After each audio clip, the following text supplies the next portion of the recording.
Bueno, bienvenidos todos. Buenas noches de nuevo a un programa de Solarium en Instagram Live. Hoy 7 de diciembre. Hoy es un número 8, que es un número importante de energía y vitalidad. Vamos a hacer un programa hoy diferente a lo que hemos compartido el hijo y yo, que hoy solo va a tocar él. Puede ser que yo al final toque una pieza, pero la idea es que él presente sus anécdotas musicales, que nos comente sus últimos momentos como músico, que nos converse sobre los proyectos que ha desarrollado, el CD, el libro, las piezas que ha compuesto y arreglado. Últimamente, la experiencia reciente que tuvo ayer, precisamente cerró como jurado en la Escuela Municipal de Arte Integrativa en Santa Ana, en la provincia de San José de Costa Rica. Entonces, bueno, quiero hablarle un poquito de Juan Andrés como padre, que por supuesto lo conozco bien, y además como persona que he visto gran parte de su trayectoria como músico. Desde pequeño fue estimulado con música, desde el vientre materno.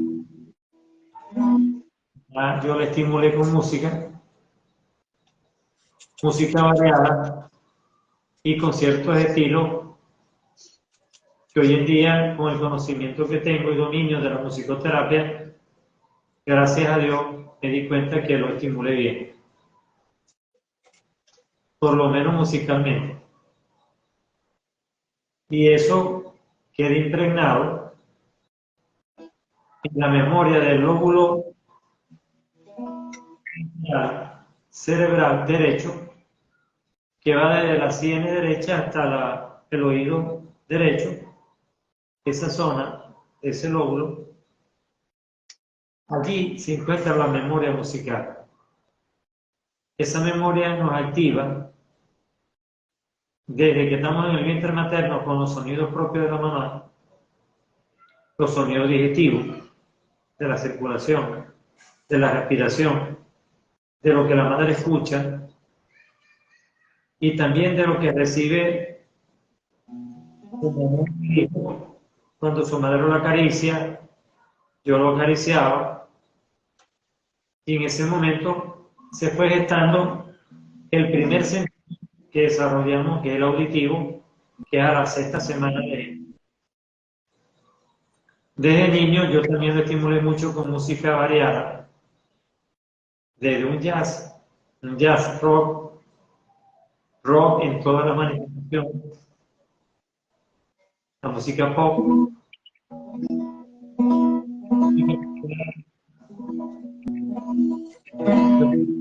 merengue. Escuchó música de nueva era mayoritariamente porque lo mío era nueva era, nueva era y rock, música semiclásica. Y le mostré una infinidad de grupos muy antiguos, desde los años 60 sobre todo, 60, 70, 80, 90. Y bueno, Andrés se desarrolló en ese clima de música, en el vehículo, en el estudio, en cualquier sitio donde tuviéramos que hubiese música, bueno, Andrés estaba escuchando música. Yo no me imaginé que en la etapa adulta iba a ser músico, hasta que en la adolescencia comenzó a manifestar sus cualidades, sus talentos, sus dones y su inclinación y gusto por la música desde los estudios de la escuela secundaria. Allí empezó con otros instrumentos, que no era guitarra clásica,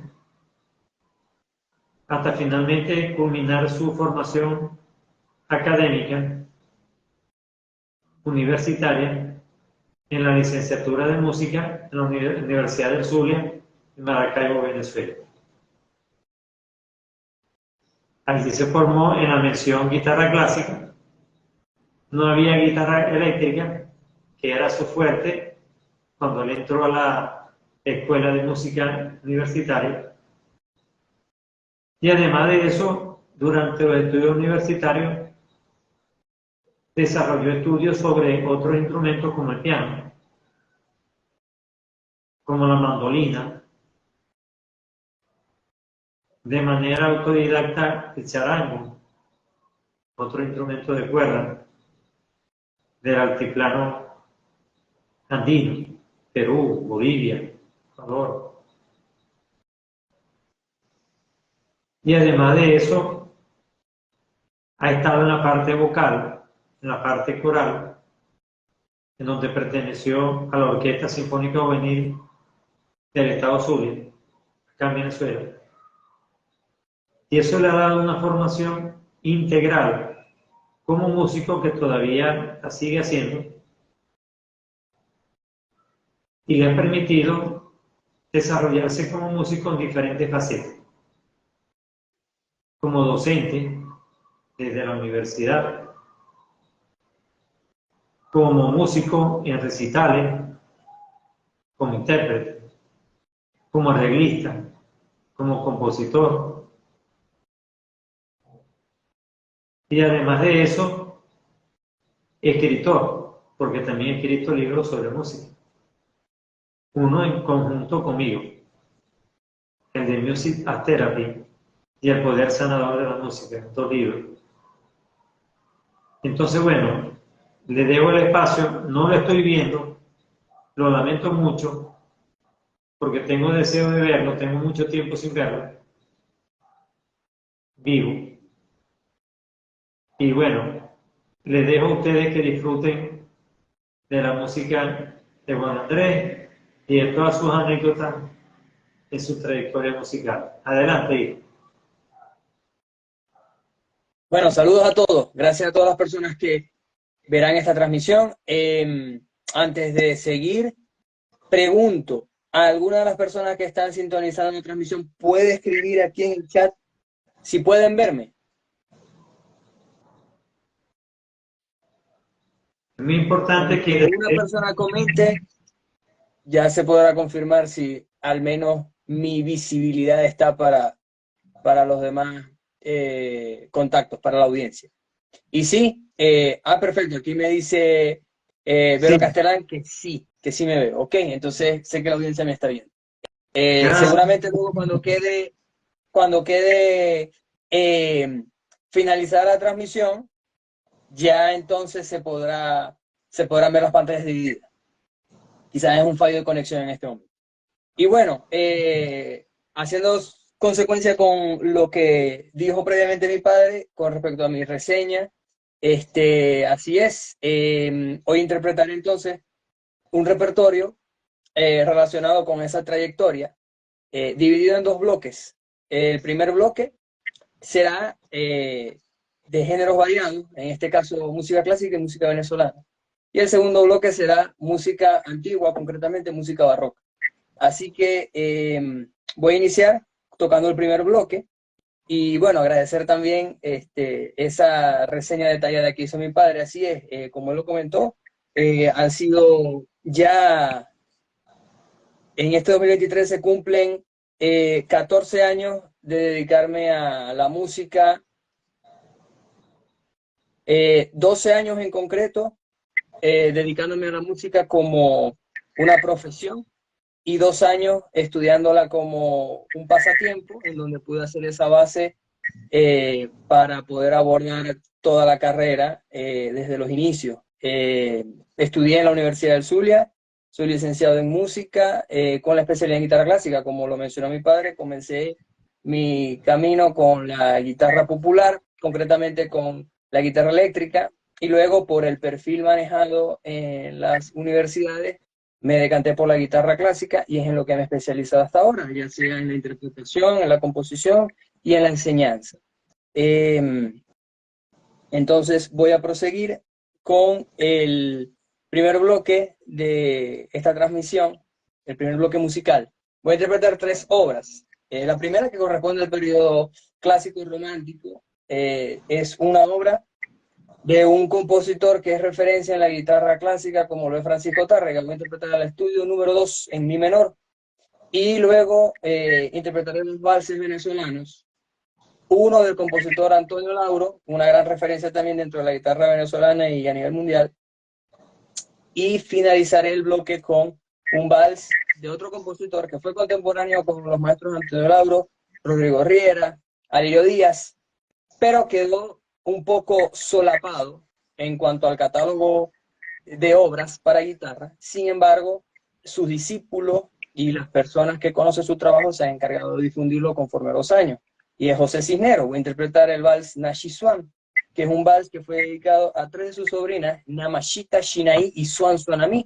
Son nombres de origen indígena, y él hizo esa mezcla entre los 3 nombres para darle nombre a este vals, un vals alegre, con el que finalizaré el primer bloque. Entonces interpretaré el estudio número 2, del compositor Francisco Tárrega, Natalia de Antonio Lauro y Nashi Swan de José Cisneros.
Excelente. El vals de Antonio Lauro. Ahora Nachi Swan, Gracias. de José Cisneros.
Excelente. Quiero aprovechar, Gracias. como no te veo, tengo que levantar la mano. Quiero aprovechar, tengo una pequeña explicación. Ya que hiciste esta parte primera con estos vals, del primer libro, de las personas que te están viendo y que te van a ver, no saben, que tú escribiste sobre los principios de armonía y composición del vals venezolano.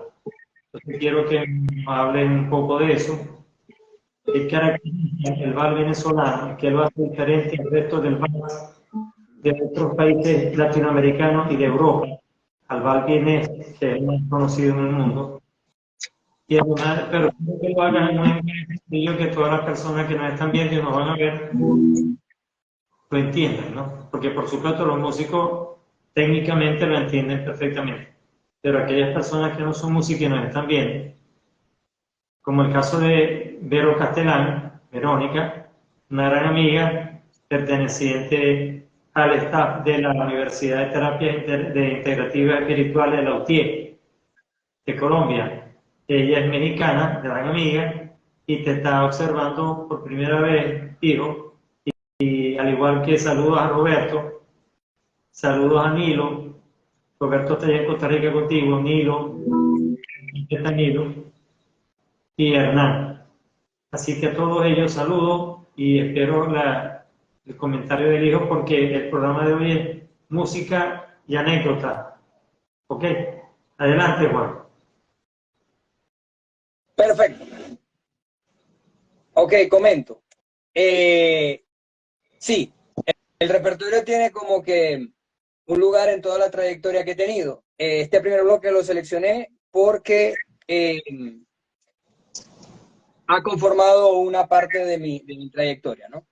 El repertorio de hoy hace una pequeña representación de algunas de las fases de esa trayectoria que he tenido. No todas están reflejadas en el repertorio de hoy, pero están reflejadas quizás las más recientes. y a su vez muy desde el inicio. El primer bloque estuvo conformado por 3 obras. La primera fue una obra que toqué en mi primer recital de guitarra clásica, que fue en la Academia SEMS, en Maracaibo, en el estado Zulia. Eso fue en diciembre del año 2011. Entonces, esa vez me acuerdo que toqué 2 obras, mi participación fue de 2 obras. Una obra fue de el compositor Fernando Sor, un estudio en do mayor de Fernando Sor, y esta obra que fue el estudio número 2 en mi menor de Francisco Tárrega. Entonces, siempre que la toco recuerdo esos inicios y esos orígenes. Y en el caso de las obras venezolanas que toqué, bueno, están Natalia y Nashi Swan, que comparten un factor común, y es el vals venezolano en su constitución. Corresponden al género vals venezolano dentro de la gama de géneros que tiene la música venezolana. El vals venezolano, quizás junto con el joropo, los 2 géneros más representativos y más presentes en el catálogo de música venezolana. Si nosotros hacemos un repaso por todas las músicas que identifican nuestro folclore, vamos a encontrar siempre gran mayoría de valses, como el de Aguascalientes en el Zulia, Mujer Merideña en el estado Mérida, Dama Antañona en la región central en Caracas, y son obras que derivan del origen español, del fandango, de la llegada de la colonización española en Venezuela. Esta influencia musical ocurrió más o menos se data en la bibliografía de entre finales del siglo XIX y comienzo del siglo XX, en donde la zarzuela española y la danza de fandango fueron influencia para el joropo, y del joropo derivó el vals. Son géneros que comparten similitudes rítmicas. Muchos dicen incluso que un vals venezolano es un joropo lento, o que un joropo es un vals venezolano rápido, porque comparten la misma métrica, están en compases ternarios, el vals en 3/4, y el joropo podría decirse que está en 6/8, puede verse de esa manera, y eso se basa en que los compases tienen 3 tiempos, ¿no? Y el ritmo característico del vals venezolano radica en esta célula rítmica que voy a hacer a continuación, que pudieron percibir dentro de la sonoridad de los valses que toqué, que es este ritmo.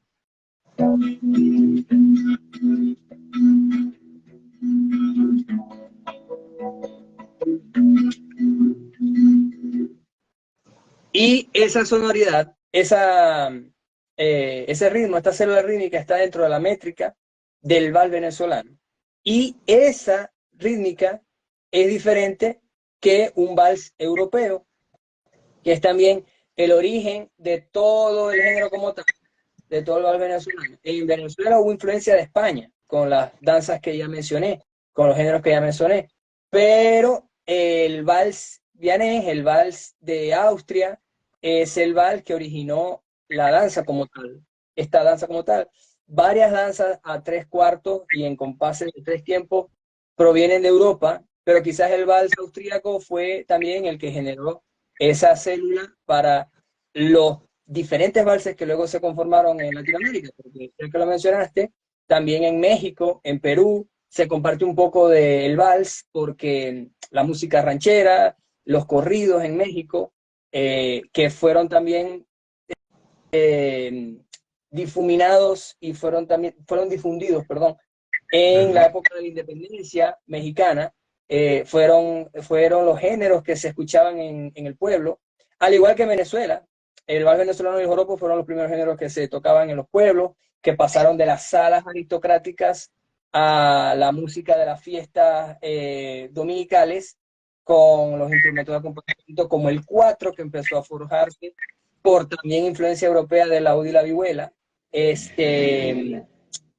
las maracas, la percusión, el arpa. Todos estos instrumentos fueron los que empezaron a acompañar a estos géneros venezolanos, los que fueron dándole sonoridad a estos géneros.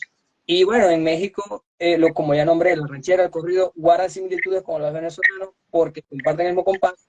Y en Perú igual, con el vals peruano, se guardan similitudes por el compás. Ese es el común denominador, la métrica, el compás de 3 tiempos. Sin embargo, se presentan diferentes rítmicas en esos países, en esas latitudes, que es lo que al fin y al cabo terminan por definir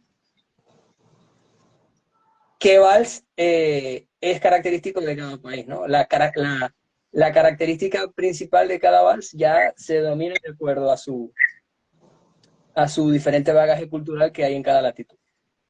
Y Ok. estos valses venezolanos, como también lo dijiste, forman parte de una investigación que hice al final de mis estudios universitarios en la carrera, con mi investigación, con mi tesis, que luego le di forma de libro, titulada Fundamentos Teóricos Prácticos Musicales en arreglos para guitarra, entre paréntesis, vals venezolano. Es decir, una investigación en donde se hace un estudio del vals venezolano como género musical y su aplicación en el instrumento de la guitarra clásica, en donde se puede ver cómo el vals se puede reestructurar y arreglar para el instrumento, en donde se desglosan todos los elementos que lo conforman, como la rítmica, que lo he repetido mucho porque fue una de las conclusiones, de hecho. La rítmica es lo que define el género. Este y cualquier otro. Es la célula que lo define en cuanto a su identidad, a su sonoridad. Es lo primero que uno reconoce cuando escucha una canción, alguna música de algún país. Siempre lo que lo define es el ritmo, porque la armonía, el contrapunto, las melodías que pueda tener son cosas ya que varían mucho, aunque son constantes en cada país y en cada cultura, ya es algo que está por encima del ritmo que viene siendo como una base. Entonces, ahí se desglosa eso, ritmo, armonía, contrapunto, y también se da como una especie de instructivo en donde la gente puede ver cómo se puede hacer ese género en el instrumento. Ok, una pregunta, hijo, Dígame. así como ha sucedido con el folclore, no solo venezolano y latinoamericano, sino con el folclore en todos los sitios del mundo. Es decir, la música típica de cada región o de cada país o de cada continente, que han sufrido modificaciones en cuanto a los diferentes géneros folclóricos, en cuanto a la instrumentación. ¿Me podría opinar algo si en el caso del vals, que tú dominas tanto, y en el caso de otros ritmos folclóricos a nivel internacional, latinoamericano, mundial, han sufrido transformaciones a través de los instrumentos musicales de hoy en día, digitales, electrónicos, y se han alterado un poco las condiciones rítmicas de esos géneros? ¿Sí o no? ¿O se ha dado solo en algunos y en otros no? Bueno, ok, primero que todo, dentro de lo poquito que sé del género del vals venezolano y de la música venezolana, he podido darme cuenta que la instrumentación también es algo característico de cada género. Es decir, va adherida a esa identidad y casi que forma parte de, de su imagen con el mundo. Entonces, cuando se varía un poco la instrumentación, ya puede decirse que es algo experimental, que es algo, que es una adaptación moderna y que no conserva las raíces y los orígenes, ¿no? No sería algo tradicional, sino que sería algo moderno, algo experimental. Pero he podido ver que en los géneros venezolanos, al menos en el vals venezolano y en la música venezolana en general, se han conservado los instrumentos que conforman las instrumentaciones originales conforme el tiempo, a pesar de los avances musicales. Es como el tema de la gaita zuliana, la gaita en nuestro país, que siempre se ha cuestionado si la incorporación del bajo eléctrico es algo viable o no. Musicalmente le da bastante soporte y le da bastante provecho armónico, es decir, le viene bien, pero viene a sustituir un rol que, viéndolo desde el tejido musical, desde las funciones de las notas, ya venía cumpliendo, por ejemplo, el furro. Entonces, viene siendo como que una modernización, pero que en este caso lo que conseguiría es un cambio en el sonido, en la tímbrica de lo que estamos escuchando, de lo que están percibiendo nuestros oídos. Quizás un sonido un poco más más electrónico, más digital y no tan acústico, tan orgánico como lo podría dar un instrumento acústico como tal, que viene siendo un fur, que Ok, consta solamente de una construcción de madera, de instrumento orgánico. En cambio, el bajo eléctrico ya consiste en todo un mecanismo electrónico. Ahora, en cuanto a readaptaciones en otros géneros, es decir, las adaptaciones o arreglos de música venezolana dentro de otro género, ya es algo también muy, muy amplio, ¿no? Sí, la música, por ejemplo, los sintetizadores y elementos electrónicos han podido hacer remix y experimentos, como por ejemplo con la música de Simón Díaz, con algunos de sus célebres, algunas célebres composiciones como Caballo Viejo, El Becerrito, pero es algo ya que viene siendo parte de la experimentación, pero la instrumentación es clave dentro de la sonoridad de cada género, así como en el rock, en el jazz, en el blues, en el flamenco, siempre va a haber una configuración de instrumentos que le van a dar esa identidad. Es decir, para hacerlo de manera muy, muy directa, un jazz sin que la melodía principal la lleve un instrumento de viento metal como un saxofón o un clarinete. Bueno, el clarinete sería de viento madera, pero un instrumento de viento como el clarinete y el saxofón, que suelen ser, o la trompeta, como suelen ser los instrumentos tradicionales para llevar una melodía en el jazz, se oye distinto. Generalmente se suele sustituir por una guitarra eléctrica, pero la guitarra eléctrica también acompaña. Entonces, esos instrumentos son característicos. O que en una música para orquesta, eh, los violines no lleven algún protagonismo, los instrumentos de cuerda cortada, y también se ve raro que en un rock la guitarra eléctrica no lleve encomendado un solo. Entonces es algo que forma parte de la identidad también de los géneros. Así como en la música venezolana, si no hay un cuatro acompañando la armonía o un instrumento de viento, incluso la voz humana está muy presente en los géneros musicales venezolanos, en las letras, ya sea en vals, en merengue, en joropo, eh, se ve raro, ¿no? Si fuese por otro instrumento la exposición de la melodía principal. ok, déjame hacer un comentario previo Adelante. ahorita a tu próximo bloque musical. Sí, Voy a conversar algunas cosas. Quiero hacer un sí, aporte. En Venezuela ocurrió un bastante importante trascendental a nivel musical, que quizás muchos venezolanos de hoy en día no lo conocen. En la década de los 70 surgió un genio de la música venezolana. Nació en Israel, pero se crió aquí en Venezuela, parte en Europa y parte en Venezuela, pero se desarrolló como músico en Venezuela, que es Vitas Breve. Era, porque ya falleció lamentablemente hace muchos años.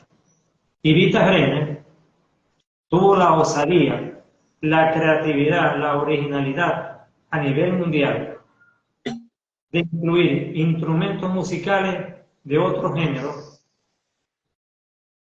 en géneros musicales típicos de Venezuela, como por ejemplo el joropo,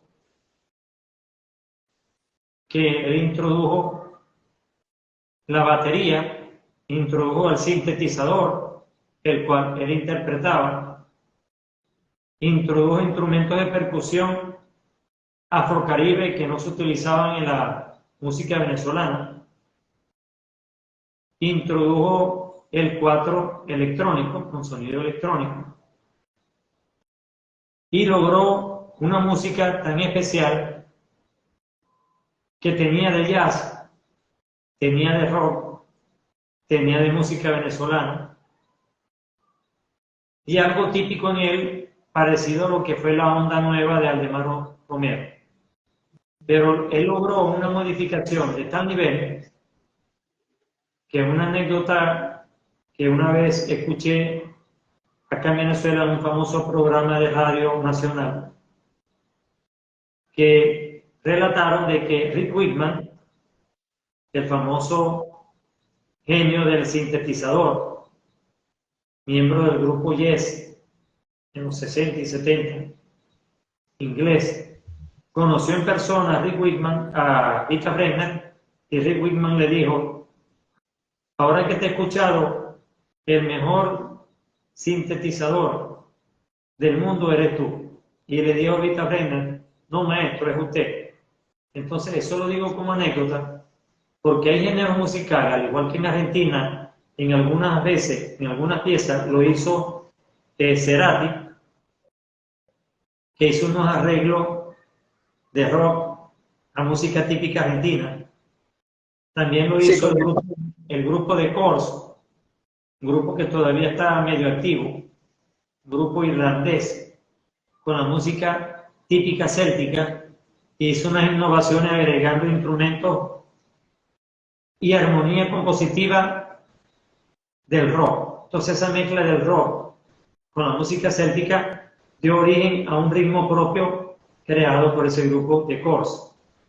Entonces, igual que sucedió con el jazz, bien tú lo decías, ¿no? El jazz sin instrumento de viento no es jazz. La trompeta es típica del jazz clásico de New Orleans, el de Louis Armstrong, el famoso trompetista.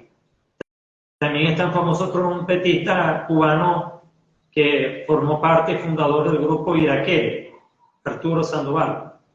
Pero también tenemos un Kenny Giggs en el saxo soprano, y también hay instrumentos como el clarinete, como Benny Goodman, y así, en diferentes géneros. Entonces, en el caso de la música venezolana, el joropo y de otro, el corrido llanero, que también existe, y otros ritmos como la gaita, como tú bien lo dices, aquí hay un famoso grupo llamado Guaco que originó lo que se llama el ritmo guaco, porque transformó la gaita en un género especial adaptado a las exigencias de ese momento, que tenían algunas influencias del rock. Entonces los músicos de guaco de esa época comenzaron a hacer ciertas innovaciones y se convirtieron en lo que hoy se conoce mundialmente como el ritmo guaco, porque tienen un ritmo internacional. Ellos están asentados ahorita en Estados Unidos. Entonces, bueno, prosigamos con el bloque musical y después te haré algunas preguntas al final del programa sobre tu formación y tu experiencia como músico, y algunos comentarios que quisiera me hiciera de lo que te parece hoy en día los géneros musicales actuales. Bueno, adelante con tu segundo bloque musical. Perfecto. Para este segundo bloque voy a interpretar, como lo dije al inicio, ahora música antigua, concretamente del periodo barroco. Creo que estamos aún bien de tiempo. Según mis cuentas, nos quedan aproximadamente unos 20 minutos, así que voy a interpretar esta obra, que viene siendo la suite BWV 996 del compositor Johann Sebastian Bach. En diferentes oportunidades a lo largo del año he interpretado partes de la suite. Hoy tengo planeado tocarla completa, así que interpretaré la suite en su totalidad, que son 6 danzas. Las 6 danzas consisten en una mezcla de diferentes velocidades, en donde se alternan danzas rápidas de danzas lentas. La suite comienza con un preludio que se divide en 2 partes. Un pasaje, que es un poco una muestra de todo lo que va a sonar en la suite, como un preludio, como se llama tal cual la danza. Y luego viene una pequeña fuga, que algunos lo denominan presto, otros lo denominan fugueta, fugato, que consiste en la imitación de una melodía constantemente.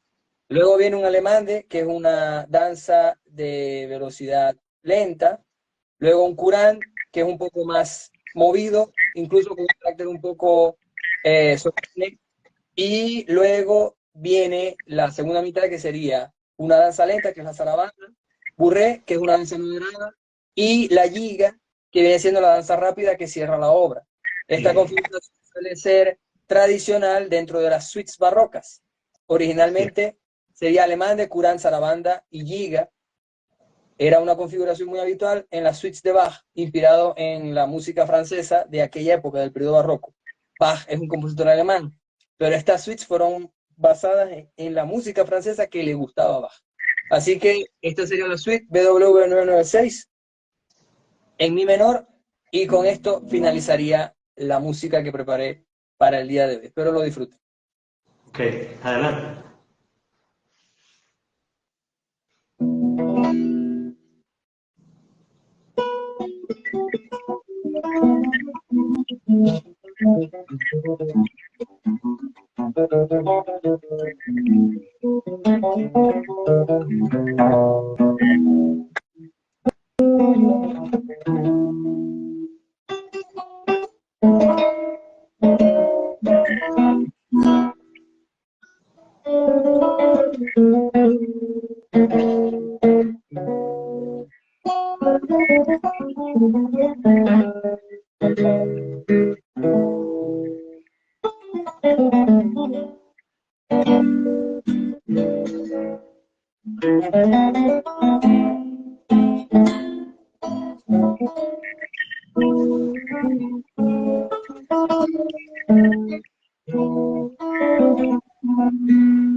Gracias.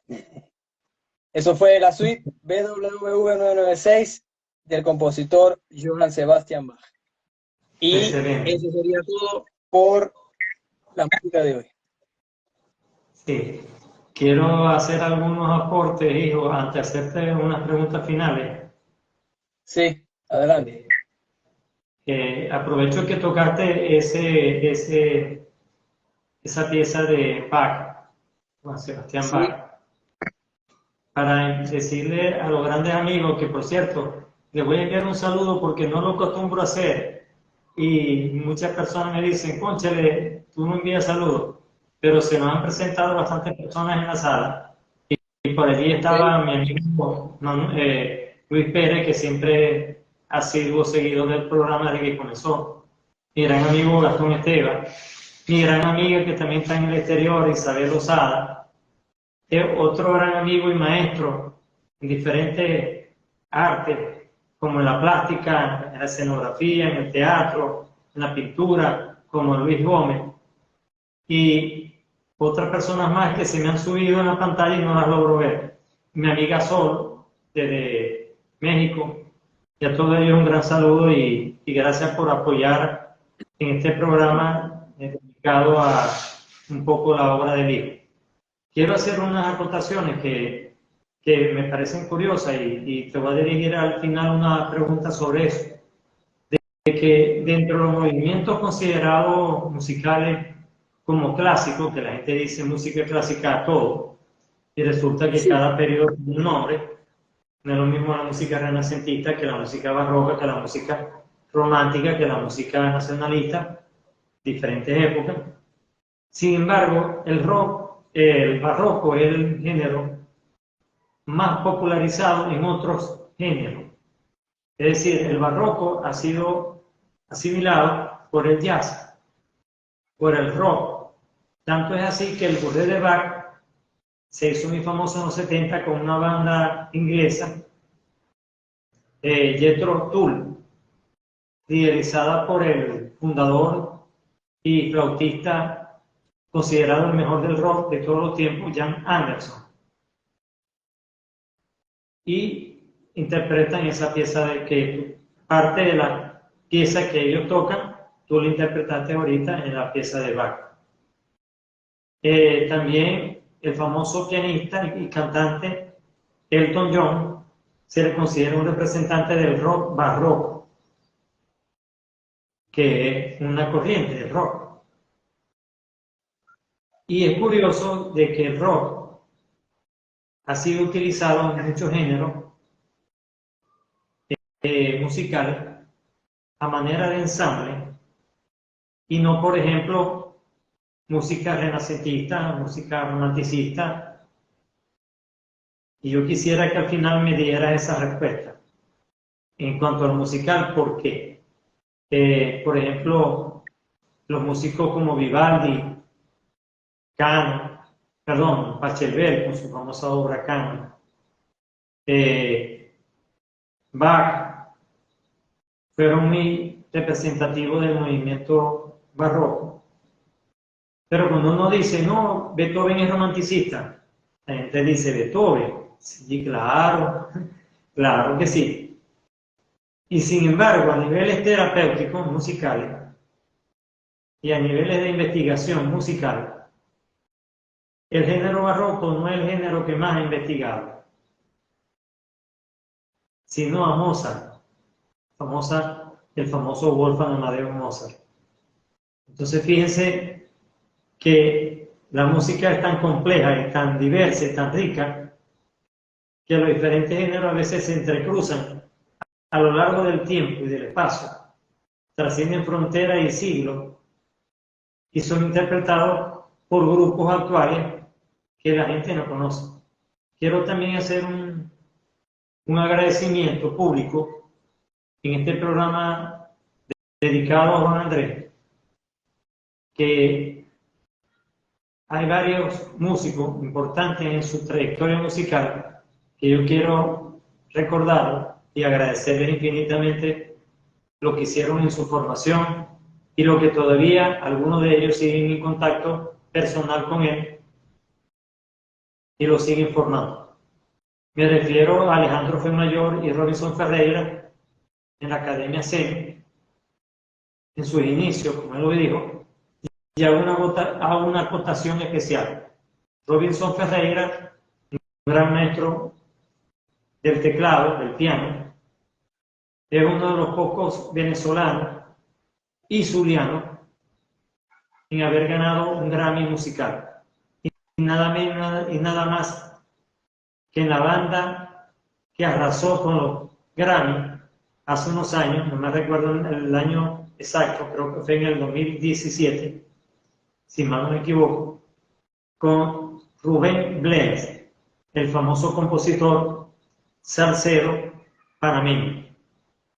Robinson Ferreira, de aquí de Maracaibo, profesor inicial de Juan Andrés, es uno de los Grammy venezolanos, orgullo de esta zona del país, y fue uno de los que lo formó. Y los otros profesores, a los cuales voy a hacer una mención especial, porque los traté personalmente, son el profesor Giancarlo González, gran intérprete, gran compositor, y también se ha dedicado a las artes escenográficas, y también a su tutor académico, el profesor Ángel Peña, hoy residente en Chile, y Giancarlo González en Estados Unidos. Así que quiero hacerle ese reconocimiento público de agradecimiento como padre de Juan Andrés en la formación musical de mi hijo. Y quiero despedirme porque no lo aguanto. Vamos a ver en pantalla compartida, porque últimamente lo he hecho en otros países y ha sonado bien. Vamos a ver si suena bien, porque hay una pieza que yo hice un arreglo que mi hijo no escuchaba, en ritmo de rock, y es un joropo compuesto por un larense, acá en Venezuela, del siglo pasado, Amalia Rosa. Entonces, toco resumida esa pieza, porque la voy a subir en YouTube esta próxima semana completa, y luego hago unas palabras finales con mi hijo y unas preguntas finales de cierre. Así que les voy a interpretar a Amalia Rosa en género de rock. Espero que les guste.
Bueno, imagínense Perfecto. usted, en estos días alguien desde el exterior reconoció esa pieza, alguien de Colombia, venezolano, reconoció esa pieza y dijo, caramba, nunca había escuchado un joropo en género de rock, pero no es nuevo, ya les dije que el famoso Vita Bremer lo hizo, y hay un músico austríaco venezolano, él se considera ya venezolano porque tiene muchos años viviendo acá, el gran maestro del piano, del teclado, Jeffrey Webb, vive en Caracas y él ha interpretado música venezolana mezclada con rock, con jazz, jazz rock y otros géneros musicales más, en diferentes instrumentos, no solamente piano acústico, sintetizador, teclado y otros instrumentos más acompañados de otros músicos que le han hecho banda en sus diferentes conciertos. Y aprovecho también de nombrarlos porque son grandes músicos que internacionalmente no se han difundido, pero que son parte del acervo histórico nacional en Venezuela. Jeffrey Webb. Bueno, la pregunta final que quería hacerte, hijo, es que, bueno, serían dos. Una, la pregunta que te hice, ¿por qué el barroco ha sido utilizado de manera más continua, de manera más amplia, con otros géneros musicales, haciendo una simbiosis perfecta? Y la otra pregunta que te quería hacer, de tu trayectoria hasta ahora, porque todavía estás joven y empezando, si se quiere, ¿qué recuerdas o qué hecho en tu carrera como escritor de música, como intérprete, como compositor, como docente? ¿Cuál de esas facetas te ha dejado el recuerdo más grato de tu vida hasta ahora? Adelante. Perfecto, muchísimas gracias. Y antes de yo responderte, yo te tengo una pregunta. ¿Cómo estamos de Ajá. tiempo? No hay problema, aquí no hay problema de tiempo. Ya no hay límite, perfecto. Ok, voy a tratar de todas maneras de responder lo más conciso posible porque son preguntas que tienen una bastante potencialidad para un gran desarrollo. Eh, Bueno, tenemos otro para, programa de resumen. exacto, sí. Pero fíjate, para hacerlo más práctico posible, lo más directo posible. Con respecto a lo musical, el género barroco o el periodo o estilo barroco y el clásico, que corresponde al clasicismo, a la época del clasicismo, esos dos periodos, barroco y clásico, son muy utilizados en la enseñanza musical en las academias, conservatorios y universidades. Es decir, en todo el espectro académico, el barroco y el clásico son de mucha importancia por lo que simbolizaron, porque generaron los cimientos para toda la música que se ha compuesto posterior a esos periodos, ya sea desde el punto de vista melódico, armónico, fomentaron las bases básicamente de la composición musical. Entonces, tanto el barroco como el clasicismo poseen una identidad muy melódica y muy cantable, es decir, las melodías son muy simétricas y de fácil memorización, son melodías consonantes que hacen que guarden una lógica con nuestro cerebro y podamos tararearlas o repetirlas una vez que las escuchamos. Entonces, por eso es que las vemos tan presentes en nuestra cotidianidad, ya sea desde repiques de teléfono hasta música para comerciales, para películas, en donde se replican melodías icónicas como el motivo principal o la melodía inicial del, como se quiera ver, de la Sinfonía número 5 de Beethoven, para papá. Entonces, todas estas cosas nos evocan diferentes situaciones para las que han sido recicladas o utilizadas las ideas musicales de aquella época. Entonces, dicho esto, son melodías que son muy viables para su adaptación en cualquier género, porque se prestan para muchos compases, para armonía, etc. Por eso es que se suele usar mucho más que en otros géneros, por ejemplo el renacentista, donde es música que armónicamente no es tan elástica, no es tan permeable dentro de muchos moldes modernos, o el romanticismo que consta de una agógica o alteración del tiempo, del ritmo, en donde, al contrario del Renacimiento, es una música que se estira y encoge para que la mayoría de las personas puedan entenderlo y pueda explicarlo en pocas palabras. Entonces, no son melodías que son usadas tanto en la música moderna. Sin embargo, hay un pequeño ejemplo de una obra del compositor Francisco Tárrega que toqué esta noche, El Gran Vals. Esa obra posee una melodía que en extracto viene siendo el repique que usó la marca Nokia en sus teléfonos hace muchos años. Entonces, Sí. la música más o menos de esos siglos es muy usada, pero como tú dijiste, más que todo el barroco y el clásico, con compositores como Johann Sebastian Bach, Händel, el Aleluya, por ejemplo, de Händel, otros compositores como lo dijiste, como Vivaldi, Sí. el clasicismo con Mozart, Haydn, Beethoven. Se dice que Beethoven fue romanticista, claro, porque Beethoven fue el compositor posterior a estos tres grandes del clasicismo. Primero fue Correcto. Haydn, luego Mozart, luego Beethoven, y Beethoven simbolizó la transición entre el clasicismo y el romanticismo. Se dice incluso que así como Bach fue el padre del barroco, el que, no el padre, pero, o sea, no fue el que lo originó, pero fue el que llevó todo lo hecho hasta su momento al máximo nivel y quedó Sí. como la máxima referencia de ese momento y quedó como la mayor influencia para los posteriores compositores del clasicismo, todos se influenciaron por él. Y en el caso de Beethoven, entonces, así como Bach, Beethoven se convirtió en ese fundamento del romanticismo, fue el que dicen el precursor del romanticismo, el primer compositor romanticista, y Mozart quizás fue el máximo exponente del clasicismo.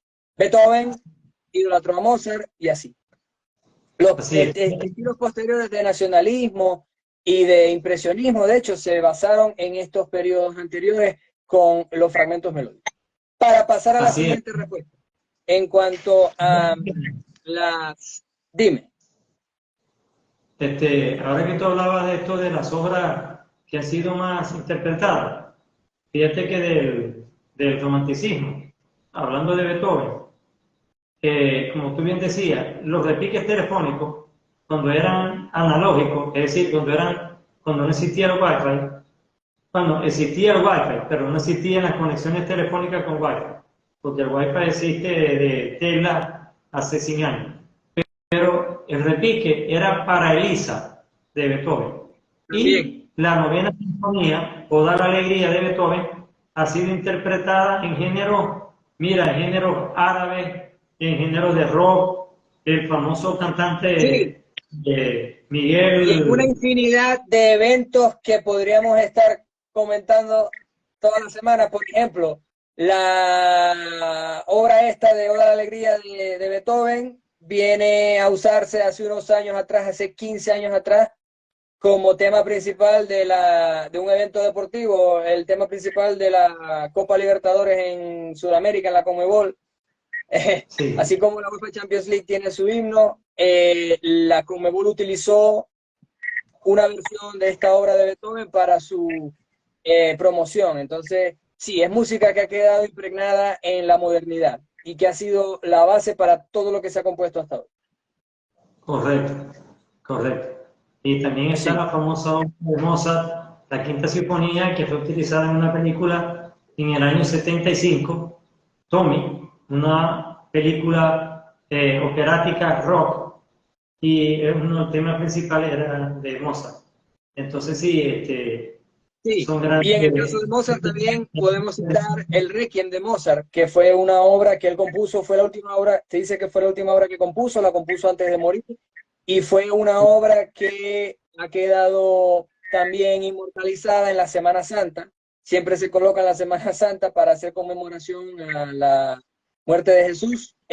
Se hace el homenaje con esta obra, que es el Requiem de Mozart, que es una obra que tiene como característica ser una evocación fúnebre para personas que han muerto. Entonces, son compositores y son periodos musicales que han quedado inmortalizados porque básicamente en estos dos periodos, el barroco y el clásico, se consolidaron todos los conocimientos, los fundamentos musicales que aplicamos hasta hoy. En el Así es. barroco el contrapunto y en el clasicismo la armonía. Fueron los dos periodos en donde se estableció todo esto.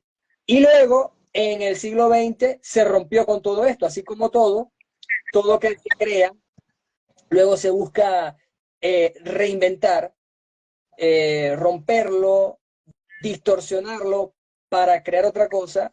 A mitad del siglo XX, justamente en 1950, en Alemania se creó la ya denominada Segunda Escuela de Viena, porque fue en Alemania, pero se le puso ese mote haciendo alusión a la primera escuela de Viena, en aquel momento en el clasicismo, cuando estaban Austria, Alemania y Hungría compartiendo muchos intereses. Mozart, Haydn y Beethoven pertenecieron a esa escuela, a esa denominada escuela. Y la segunda Sí, escuela se le atribuyó a tres alemanes, entre ellos a Aaron Schoenberg, que fueron tres locos para su momento, que crearon las técnicas compositivas académicas contemporáneas, que son las del atonalismo, el serialismo, el dodecafonismo, en donde entonces se busca romper con ese orden consonante y lógico de las melodías, como ya lo dije.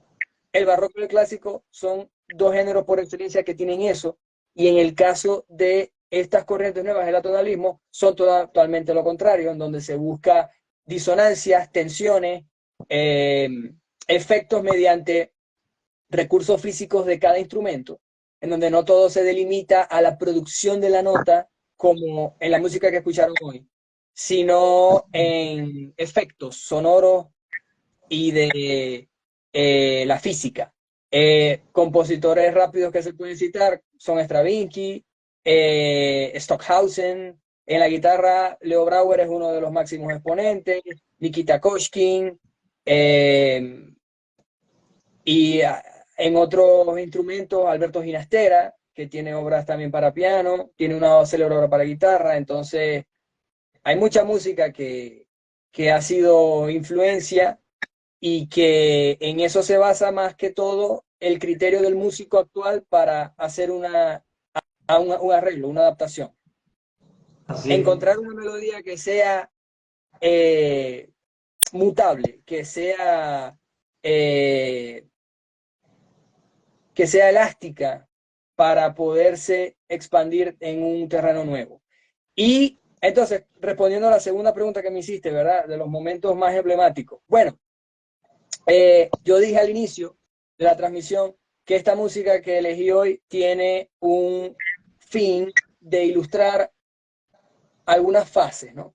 El primer bloque musical, que estuvo conformado por el estudio número 2 de Tárrega y los dos valses venezolanos, conforman, como ya lo dije, mis orígenes estudiando la guitarra clásica, y los valses venezolanos, mi influencia de Venezuela, la música venezolana que pude aprender en la guitarra, que está impregnada de valses venezolanos por la gran obra de Antonio Lauro, que estuvo conformada por muchos valses venezolanos, aunque la obra de Lauro no son solo valses. Los valses venezolanos fueron eh, como su bandera, lo que lo dio a conocer de la mano de Alirio Díaz en una proyección a nivel mundial por todo el mundo. Entonces, siempre forman parte de mis influencias musicales y de mi repertorio artístico.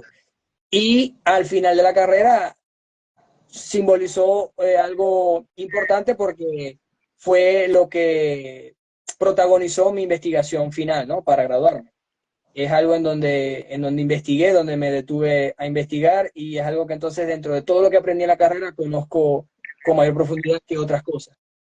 Y en el caso de lo barroco que interpreté, que fue la suite BW996 del compositor Johann Sebastian Bach, me acompañó a lo largo de mi carrera, porque la estuve estudiando durante toda mi carrera en la universidad, y también al final de la carrera, porque formó parte de mis recitales finales, mi recital didáctico concretamente, en donde se prepara una exposición explicando el material musical que se va a exponer. Y ahora, en los últimos años, ha convivido conmigo también, como dice el gran maestro venezolano Licea, el gran maestro venezolano de guitarra, que también ha sido una gran influencia para mí.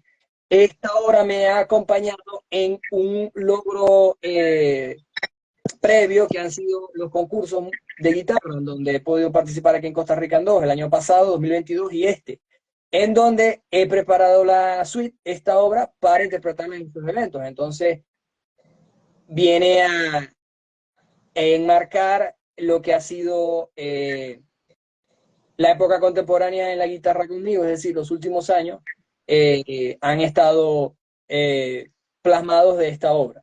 Y los recuerdos más célebres que tenga de la trayectoria que tengo hasta ahora, bueno, quizás donde se han marcado diferentes logros o consolidaciones de proyectos, como por ejemplo en el 2015, cuando publiqué mi disco Bosque Naranja, en donde hay también música barroca. De hecho, está una obra que conforma esta suite, el Bourré, está en ese disco.